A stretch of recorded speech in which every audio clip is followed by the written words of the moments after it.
সার্বিয়ার গভর্নমেন্ট পদত্যাগ করছে, যার জন্য ভিসা হবে না, ভিসা বন্ধ করে দিবে। বিভিন্ন ধরনের রিউমার্স বর্তমানে বাংলাদেশে চলতেছে। তার উপর আর একটা সুখবর হচ্ছে, এখন মোটামুটি অনেকে আপনার অনলাইন অ্যাপ্রুভাল পাচ্ছেন, আবার অনেকেই মোটামুটি আপনারা ভিসা পাচ্ছেন। বাট কিছু জটিলতা রয়েছে। অনেকে আবার দেখা যাচ্ছে আপনারা 3 মাস 6 মাস হয়ে গেছে অনলাইন প্রসেসিং এ পড়ে আছে, কোনো আপডেট পাচ্ছেন না, কোনো নড়াচড়া হচ্ছে না। তার সাথে আমি বলে দেওয়ার চেষ্টা করব 2025 সালে সার্বিয়ার ভিসা রেশিও, পারমিট এবং সার্বিয়ার যে সার্বিক পরিস্থিতি, সেই জিনিসগুলো কি হতে যাচ্ছে, এবং সেই সাথে আপনাদের কি কি বিষয়ে সতর্ক থাকতে হবে, কি কি বিষয়ে একদম পূর্ণাঙ্গ জ্ঞান নিয়ে আপনাদের আবেদন করতে হবে, সেই সকল বিষয়। হ্যালো গাইস, আসসালামু আলাইকুম। কি অবস্থা সবার? সবাই কেমন আছেন? আশা করি ভালো আছেন। আলহামদুলিল্লাহ আমি ভালো আছি।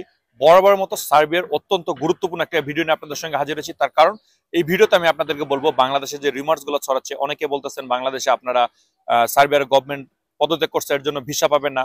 অনেকেরই আবার দেখা যাচ্ছে আপনাদের 3 মাস 4 মাস বা 6 মাস হয়ে গেছে, আপনাদের অনলাইনের অ্যাপ্রুভালের কোনো খবর আসতেছে না। আবার অনেকেরই দেখা যাচ্ছে যে আপনার ভিসা রেশিওর যে বিষয়টা, সে ব্যাপারে আপনারা টেনশন করতেছেন, ভিসা দিবে কিনা, বাংলাদেশের জন্য সার্বিয়া বন্ধ হয়ে যাবে, বিভিন্ন ধরনের রিউমার। সো আজকের এই ভিডিওর মাধ্যমে আমি সেই জিনিসগুলো তুলে ধরার চেষ্টা করবো, পাশাপাশি আপনাদেরকে কিছু সতর্কতা অবলম্বন করার এবং সতর্কমূলক কিছু কথা বলবো, যে জিনিসগুলো আপনার জানা দরকার। সো ভিউয়ার্স, আজকের ভিডিওটি অনেক অনেক গুরুত্বপূর্ণ হতে যাচ্ছে। যে সকল ভাইরা আপনারা সার্বিয়া আসতে চাচ্ছেন তাদের জন্য। আশা করি না টেনে ভিডিওটি সম্পূর্ণ দেখবেন। তার আগে ছোট্ট একটা রিকোয়েস্ট, আপনি যদি আমাদের চ্যানেলে নতুন থাকেন তাহলে অবশ্যই চ্যানেলটি সাবস্ক্রাইব করে দিবেন এবং পাশাপাশি বেল আইকনটি চেপে দিবেন। আর যদি অলরেডি সাবস্ক্রাইব করে থাকেন, thanks a lot. So let's get started the video. চলুন ফার্স্ট অফ অল কথা বলা যাক সার্বিয়ার গভর্নমেন্ট পদত্যাগ করছে এই বিষয়ে। এর জন্য আপনাদের কি কি ইম্প্যাক্ট পড়তে পারে, বা এটার জন্য আমাদের ভিসা রেশিও বা বাংলাদেশ থেকে যারা আবেদন করতেছে তাদের কোনো প্রবলেম হবে কিনা। যদি আমি এক কথায় বলতে যাই, দেখেন এটা সার্বিয়ার ইন্টারনাল প্রবলেম। তাদের কিছু দুর্নীতিগ্রস্ত যে কার্যক্রম হয়েছে, তার জন্য দেখা যাচ্ছে যে তাদের গভর্নমেন্ট পদত্যাগ করছে। এর মানে এই না যে এটার কোনো নেগেটিভ ইফেক্ট বা এটার কোনো একটা সাইড আমাদের বাংলাদেশিদের ভিসার উপর পড়ে আসবে, বা অনেকে চিন্তা ভাবনা করতেছেন এর একটা প্রভাব আমাদের বাংলাদেশিদের উপর পড়বে। আসলে ভাই বেসিক্যালি জিনিসটা এরকম না। হ্যাঁ, আবার একাংশে এই জিনিসটা সত্য। সেটা হচ্ছে যে কি, দেখা যাচ্ছে নতুন গভর্নমেন্ট আসা পর্যন্ত যে সময়টুকু ফাঁকা থাকবে, এর মাঝখানে দেখা যাচ্ছে যে সার্বিয়ায় যে দুর্নীতিগ্রস্ত, অলরেডি এই জিনিসটা চলে আসছে, বিভিন্ন নিউজ, সমস্ত পৃথিবীর মানুষ এই জিনিসগুলো জানে। সেক্ষেত্রে নতুন গভর্নমেন্ট আসার পরে আপনারা সবাই জানেন সার্বিয়াতে নামে বেনামে সব সাপ্লাই কোম্পানি আপনাদের লুক নেয়। সেই ক্ষেত্রে দেখা যাচ্ছে এইটার একটা নেগেটিভ ইম্প্যাক্ট পড়তে পারে, বাট সেটা এখন না, সেটা নতুন গভর্নমেন্ট আসার পরে সে কিভাবে কি পদক্ষেপগুলো নেয় সেই জিনিসগুলোর উপর নির্ভর করে তারপরে বলা যাবে। বাট এখনই ওই যে চিলে কান নিয়ে গেছে, চিলের পিছনে দৌড়ান, নিজের কান না হাতিয়ে সেই জিনিসটা করার দরকার নেই। এখন যারা আপনারা অনলাইনে অ্যাপ্রুভাল পাচ্ছেন, যারা আপনারা আবেদন করতেছেন, তারা শুধু একটু সতর্ক, বা কিছু কিছু জিনিস রয়েছে যে জিনিসগুলো আপনার সাধারণ নলেজ থাকা দরকার, সেই জিনিসগুলা মাথায় রেখে আপনারা আবেদন করেন। ইনশাল্লাহ এই যে প্রভাবটা, এটার কোনো প্রভাবই আমাদের বাংলাদেশি ভাইদের জন্য বা সার্বিয়ার ভিসা প্রত্যাশীগামী ভাইদের জন্য পড়বে না। আশা করি এই জিনিসটা ক্লিয়ার। তার কারণ হচ্ছে গভর্নমেন্ট তার ইন্টারনাল, একটা দেশে তো শুধুমাত্র যে ভিসা জনিত যে প্রবলেমগুলো সেটাই থাকে এরকম না। আপনারা সবাই জানেন যে সার্বিয়ার গভর্নমেন্ট কেন পদত্যাগ করছে, এটা নির্দিষ্ট কিছু রিজন রয়েছে, বাট সেটার সঙ্গে এই যে ভিসা রিলেটেড যে জিনিসটা, এটার কোনোই সম্পর্ক নেই। এটা তাদের ইন্টারনাল ব্যাপার। সেক্ষেত্রে আমি বলবো যে এই জিনিসটা নিয়ে মাতামাতি করার কোনো দরকার নেই। যে সকল ভাইরা বলতেছেন 2025 সালে ভিসা বন্ধ হয়ে যাবে, ভিসা দিবে না, এই সকল রিউমার্স কোনোই কানে তোলার দরকার নেই। হ্যাঁ ঠিক আছে, আপনি যদি সার্বিয়া আসতে চান তো অবশ্যই একটা অথেন্টিক মাধ্যমে আবেদন করতে হবে, এবং কিছু কিছু জিনিস আপনার মাথায় রাখতে হবে। সেই জিনিসগুলো কি, চলুন এবার সে বিষয়ে আসা যাক। সেই জিনিসগুলো ফার্স্ট অফ অল আমি বলবো যে এজেন্সির সঙ্গে আপনারা যে কন্ট্রাক্টটা করেন, সে কন্ট্রাক্টটা বেশিরভাগ মানুষ আপনারা কি করতেছেন, যে আপনাদের পারমিট আসতেছে, আপনারা 1 লাখ বা 50,000 টাকা দিয়ে দিচ্ছেন, আপনাদের অনলাইন অ্যাপ্রুভালের জন্য আবেদন করতেছে, সে সময় আরো 1 লাখ টাকা দিয়ে দিচ্ছেন, বাট আপনার অনলাইন অ্যাপ্রুভালই হচ্ছে না, আপনি টাকা পয়সা দিয়ে দিচ্ছেন। বিষয়টা আসলে এরকম না। সো এজেন্সির সঙ্গে আপনার যেভাবে কন্ট্যাক্ট করতে হবে এবং যে জিনিসগুলো মাথায় রাখতে হবে, সে বিষয়ে কিছু কথা বলি। এই বিষয়ে আসার আগে ছোট্ট একটা অনুরোধ, ভিডিওটি যদি ভালো লেগে থাকে এবং ইনফরমেটিভ মনে হয় তাহলে অবশ্যই লাইক করবেন এবং শেয়ার করবেন। অ্যাটলিস্ট আমাকে সাপোর্ট করার জন্য হলো আমার চ্যানেলকে সাবস্ক্রাইব করে রাখবেন। ফার্স্ট অফ অল আমি আপনাদের কাছে একটা প্রশ্ন রাখতেছি। আপনারা যে সকল ভাইরা সার্বিয়া আসতে চাচ্ছেন, বা যারা ফাইল জমা দিয়ে দিয়েছেন, বা যারা ফাইল জমা দিবেন চিন্তা ভাবনা করতেছেন, সবার কাছে একটা প্রশ্ন।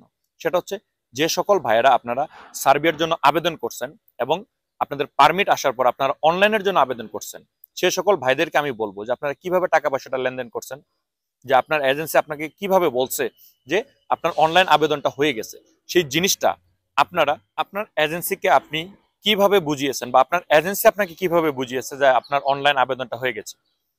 প্রশ্নটা আপনাদের কাছে রাখতেছি, উত্তরটা আমাকে কমেন্টস দিবেন। আপনারা, আমি জানি সবাই আপনারা এটাই জানেন যে আপনার এজেন্সি আপনাকে একটা ছবি বা একটা ভিডিও ক্লিপ দিয়ে দিছে, দিয়ে আপনাদেরকে বলতেছে যে আপনার অনলাইন আবেদন হয়ে গেছে। বাট আপনাদের কাছে প্রশ্ন এটা, কয়জন মানুষ সার্বিয়ার ভিসা প্রত্যাশাকামী ভাই আপনারা নিজেরা নিজেদের আইডি পাসওয়ার্ড গুলো এজেন্সির কাছ থেকে নিয়ে আপনারা নিজেরা চেক করছেন যে আপনাদের অনলাইন অ্যাপ্রুভালের আবেদনটা করা হয়েছে? কতজন নিজে নিজে এই জিনিসটাকে চেক করছেন? ওয়েলকাম টু সার্বিয়া ওয়েবসাইটে গিয়ে আপনারা কতজন এই জিনিসটা চেক করছেন আপনারা আমাকে একটু কমেন্টসে জানান। তো চলুন যে বিষয়ে কথা বলতেছিলাম, অনলাইন অ্যাপ্রুভালের যে বিষয়টা, দেখা যাচ্ছে 3 মাস 4 মাস বা 5 মাস হয়ে যাচ্ছে, আপনাদের কোনো মুভমেন্ট পাচ্ছেন না, দেখা যাচ্ছে এটার কোনো পরিবর্তন হচ্ছে না। বাট এখন অনলাইন অ্যাপ্রুভালের স্টেপ বাই স্টেপ গুলা নতুন করে পরিবর্তন হচ্ছে, কাজটা আবার সচল হয়েছে। বাট সেই সকল ভাইদেরই এটার কোনো পরিবর্তন আসবে না যে সকল ভাইরা আপনার, ওই যে আমি প্রশ্নটা রাখলাম যে এজেন্সির উপর বিশ্বাস করে আপনারা বসে আছেন, যে তারা আপনাকে যে ভিডিওটা বা যে ছবিটা দিয়েছে সেটা দেখে আপনি বুঝতে পারছেন যে আপনার অনলাইন অ্যাপ্রুভাল আবেদনটা করা হয়েছে। এরকমটা করলে আপনি প্রতারিত হবেন ভাইয়া। আপনার নিজের চেক করে দেখতে হবে, আইডি পাসওয়ার্ড আপনার এজেন্সির কাছ থেকে নিয়ে আপনার নিজের চেক করে দেখতে হবে। তার কারণ তারা অন্যান্য জনের অ্যাপ্রুভালের উপর দেখা যাচ্ছে যে আপনাদেরকে নাম বসিয়ে এডিট করে আপনাদেরকে একটা ভিডিও বা একটা স্ক্রিনশট পাঠিয়ে দিয়ে বলতেছে আপনার আবেদন হয়ে গেছে। উপরন্তু এখন নতুন আরেকটা রিউমার্স বা নতুন যে চরম সত্যটা, দেখা যাচ্ছে একটা কোম্পানি থেকে 5টা বা 10টা পারমিট ইস্যু হয়েছে, সেখানে তাদের একটাই পিপিজেড নাম্বার, সেই পিপিজেড একটা নাম্বারই প্রথম স্লটের লোকদের সবকিছু ঠিকঠাক রয়েছে, আবার সেই পিপিজেড নাম্বারটা আপনার এজেন্সিকে দিচ্ছে, আপনার সেই এজেন্সি সেই পিপিজেড নাম্বারটা দিয়ে অনলাইন অ্যাপ্রুভালের জন্য আবেদন করতেছে, একটা নির্দিষ্ট জায়গায় গিয়ে সেটা স্থগিত হয়েছে, কোনো কাজকর্ম হচ্ছে না। আশা করি জিনিসটা বুঝতে পারছেন। একটা অনলাইন পিপিজেড নাম্বার 2 জনের কাছে সেল করা হচ্ছে, যার জন্য প্রথম জনের সবকিছু হচ্ছে, দ্বিতীয় জনের কোনো মুভমেন্টই হচ্ছে না। এই সকল জিনিসগুলো আপনাদের মাথায় রাখতে হবে। আপনারা যদি সার্বিয়া আসতে চান, তো আপনার এজেন্সির কাছ থেকে আপনার আইডি পাসওয়ার্ডটা নিয়ে ওয়েলকাম টু সার্বিয়াতে গিয়ে আপনি নিজে একবার চেক করবেন যে আপনার অনলাইন স্ট্যাটাসটা কোন জায়গায় গিয়ে রয়েছে, আদৌ সেটা আবেদন হয়েছে কিনা, বা কোনখানে তার আবেদন করছে, ট্রাভেল পারপাসটা কি। আমার বিগত ভিডিওগুলোতে আমি হাতে কলমে অনলাইনের স্টেপগুলো দেখিয়ে দিয়েছিলাম, সেই জিনিসটা যদি না দেখে থাকেন সেই ভিডিওর লিঙ্ক আমি আই বাটনে দিলাম, সেটা দেখেন। আপনি সেইভাবে চেক করে দেখেন আপনার জন্য আবেদনটা করা হয়েছে কিনা। যদি সেভাবে আবেদন করা হয়, উইদিন 2 মাসের ভিতর আপনি অনলাইন অ্যাপ্রুভাল পাবেন। আর ইনশাল্লাহ এখন যেহেতু কাজকর্ম চলে আসছে, আবার পুনরাজ্জীবিত হয়েছে, আবার কাজকর্ম চলতেছে, সেক্ষেত্রে আরো তাড়াতাড়ি পাবেন। সো আমি বলবো যে আপনারা নিজেরা গিয়ে চেক করেন, চেক করে তারপর আপনি টাকা পয়সা লেনদেন করবেন। অনলাইন অ্যাপ্রুভাল আসবে, তারপর আপনি 1 লাখ টাকা 2 লাখ টাকা যতটুকু পারেন আপনি লেনদেন করার চেষ্টা করবেন। দেখা যাচ্ছে অনেকে ভিসা রিফিউজড হয়ে গেছে, এরকম একটা স্ক্রিনশট ধরিয়ে দিচ্ছে, আরে ভাই আপনার জন্য সে আবেদনই করে নাই, অন্য একজনের একটা ছবি নিয়ে সেখানে ভিসা রিফিউজের জায়গায় আপনার নাম আপনার সিরিয়াল নাম্বার বসিয়ে আপনাকে ধোকা দিচ্ছে, আপনার কাছ থেকে হাতে নিয়েছে লাখ লাখ টাকা। আরো কবে সচেতন হবেন? এই জিনিসগুলো আপনাদের জানার দরকার, আপনাদের বোঝার দরকার। আশা করি এজেন্সির সঙ্গে কিভাবে লেনদেন করবেন এই বিষয়টা আপনারা ক্লিয়ার। আপনার অনলাইন অ্যাপ্রুভাল হবে, সেটা আপনি নিজে আইডি পাসওয়ার্ড দিয়ে চেক করবেন, তারপরে টাকা পয়সা লেনদেন করবেন। আদারওয়াইজ একটা লাল সুতা লেনদেন করবেন না, তাহলে আপনি প্রতারিত হবেন না, আপনি একটা সেফ জোনে থাকতে পারবেন। তো চলুন এবার কথা বলা যাক বর্তমান সাময়িক যে পরিস্থিতি, ভিসা রেশিও, পারমিট আসা, অনলাইন হওয়া, এই সকল বিষয়ে কিছু কথা বলি। ফার্স্ট অফ অল আমি পারমিট আসার ক্ষেত্রে যেটা বলবো, দেখা যাচ্ছে অনেকে আপনারা 2 দিন 4 দিন 5 দিন 7 দিনে পারমিট পেয়ে যান।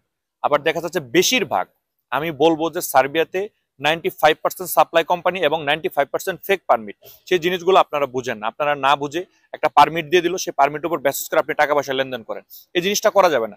একটা পারমিট আসলে আপনি সেই পারমিটটা, কোম্পানিটা কেমন, সেই কোম্পানি কত দিনে প্রতিষ্ঠিত হয়েছে, কোম্পানির বয়স কত, তাদের বিগত দিনের যে হিস্টোরি, সেই কোম্পানিতে আপনি মেল করেন, তাদের সঙ্গে যোগাযোগ করেন, তারপরে আপনি পারমিটের উপর বেসিস করে 2-4-50 হাজার টাকা দিবেন। আদারওয়াইজ কোনো টাকা পয়সা লেনদেন করবেন না।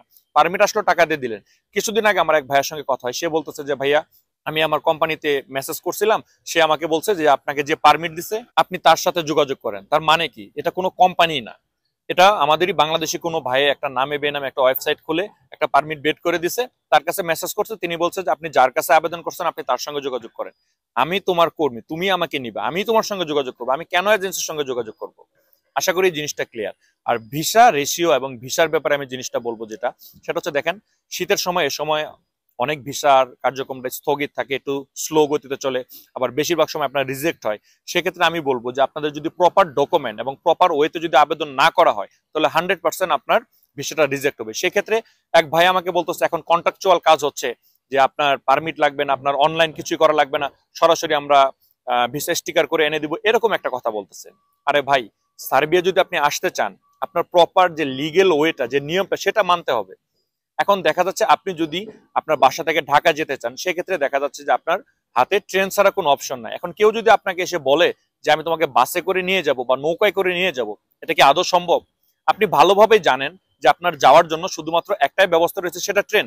তো তাহলে আপনার পারমিট লাগবে না, আপনার অনলাইন অ্যাপ্রুভাল লাগবে না, আপনাকে সরাসরি কন্ট্যাক্ট করে ভিসা স্ট্যাম্পিং করে এনে দিবে। তাহলে কি বুঝেন সেই ভিসাটা কোন জায়গার হবে? সেই ভিসাটা হবে আপনার নীল ক্ষেতের এবং হাতে বানানো ভিসা। 5 টাকা খরচ করে 5 লাখ টাকা হাতে নেবে, আপনি টেরই পাবেন না। এই সকল রিউমার্স থেকে দূরে থাকবেন। প্রপার ওয়েতে পারমিট আসবে, পারমিট আসার পর আপনারা অনলাইন অ্যাপ্রুভালের জন্য আবেদন করবেন। বাট পারমিট আসার পরে অনলাইন অ্যাপ্রুভালের ক্ষেত্রে আপনার পিপিজেড নাম্বার লাগে, সেটারও একটা নির্দিষ্ট মেয়াদ থাকে। ফার্স্ট অফ অল একটা পারমিট আসবে, তারপর আপনি সেই পারমিটের উপর বেসিস করে পিপিজেড এর জন্য আবেদন করবেন। তারপরে সবকিছু আসলে আপনি অনলাইন অ্যাপ্রুভালের জন্য আবেদন করবেন।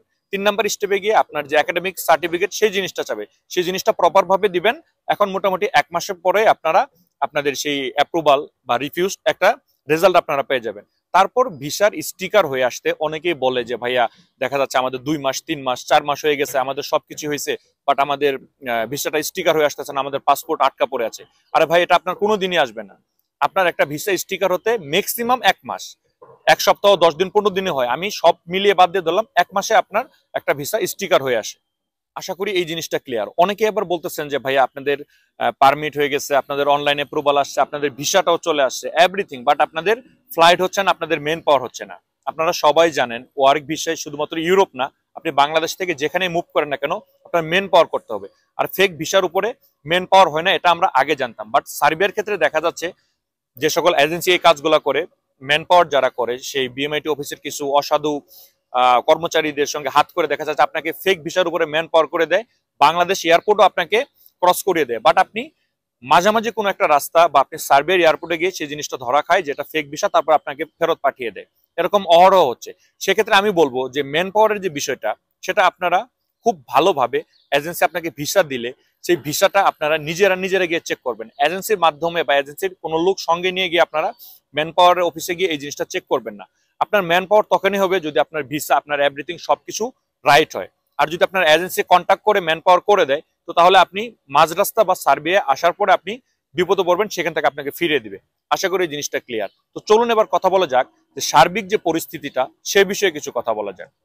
সার্বিক বিষয় বা সার্বিক পরিস্থিতির ব্যাপারে যদি কথা বলতে যায়, ফার্স্ট অফ অল বলবো এজেন্সি বা এম্বাসি বা সার্বিয়া সবগুলারই সমসাময়িক অবস্থা মানে দুর্নীতিতে ভরপুর।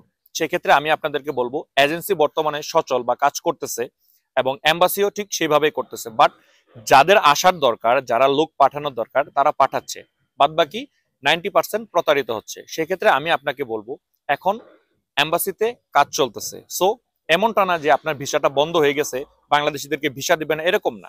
এখন অনেকেরই অ্যাপ্রুভাল আসতেছে, আমার সঙ্গে অনেকেরই কথা হয়, তারা অ্যাপ্রুভাল পাচ্ছে, তারা নিজেরা চেক করে দেখছে যে না সেটা রাইট, এবং অনেকে ভিসাও পাচ্ছে। সো আমি আপনাদেরকে বলবো যাদের দীর্ঘদিন থেকে অ্যাপ্রুভাল জনিত প্রবলেম ছিল, তারা আপনারা ইনশাল্লাহ ফেব্রুয়ারি মাসের ভিতরে আপনারা একটা রেজাল্ট পাবেন, সেটা হোক পজিটিভ সেটা হোক নেগেটিভ। আর যারা পজিটিভ রেজাল্ট পাবেন তারা মুইদিন আপনার 15 ডেজ বা 1 মাসের ভিতরে আপনাদের ভিসাটা স্টিকার হয়ে আসবে। সেক্ষেত্রে আমি বলবো যে সার্বিয়ার যে সার্বিক পরিস্থিতি, সেক্ষেত্রে অনেকে অনেক ধরনের কথা বলতেছে, গভর্নমেন্ট চেঞ্জ, ভিসা দিবে না, সার্বিয়া বন্ধ করে দিবে, এই সকল রিউমার্স থেকে দূরে থাকার চেষ্টা করবেন। যে সকল ভাইরা আপনারা সার্বিয়া আসবেন, যে জিনিসগুলো আপনাদের মাথায় রাখতে বললাম, যে কথাগুলো আমি বললাম, এই জিনিসগুলা নিজেকে একবার প্রশ্ন করে, নিজে একবার চেক করে তারপরে আগানোর চেষ্টা করবেন, তাহলে আপনি প্রতারিত হবেন না। সো ভিউয়ার্স, আজকের ভিডিওটা বড় করতেছি না, ইনশাআল্লাহ পরবর্তী ভিডিওতে সার্বিয়া নিয়ে আরো কিছু গুরুত্বপূর্ণ আলোচনা করব। যদি কোনো কিছু না বুঝে থাকেন অবশ্যই আমাকে কমেন্টস করবেন। সো ভিউয়ার্স, সবাই ভালো থাকবেন, আমার জন্য দোয়া করবেন, আপনাদের জন্য দোয়া রইল। আসসালামু আলাইকুম।